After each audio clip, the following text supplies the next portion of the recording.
junniy dinaar goreel junniy jaam leel junni ñu xiif te des na nangu ak julleem ak kooram te des na ko musal ci ayu àddina ak àllaaxira wépp te bu bis penc ba dana bokk ci وبارك على من وهبت لي بجاهه شهر رمضان هذا شكرت بالقلب إليه شكرا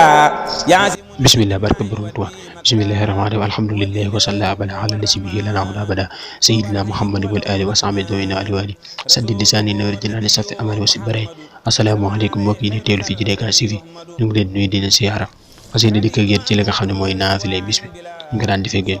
mbokk yi guddi fukkeel ga ak ñeent ku ci julli juróom ñetti rakkaxa bu ci def bu jàng ja faatixatu kitaab benn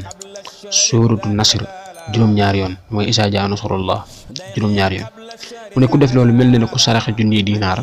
goreel junniy jaam leel junni ñu xiif te des na nangu ak julleem ak kooram te des na ko musal ci ayu àddina ak àllaaxira wépp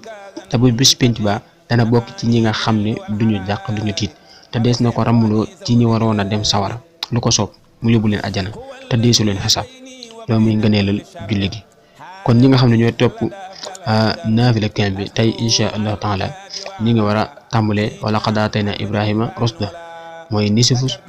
iqtaraba su mujj si fa lañu war a tàmbalee insha allah ba ci mujjug xadaf laxa wala ñu fa ñu mujjug xadaf laxa ñu tàgg daw yéen fi ba beneen yoon assalaamu aleykum wa rahmatullahi taala wa barakatuh ناجيت ربي بسهر رمضان شهر الأمان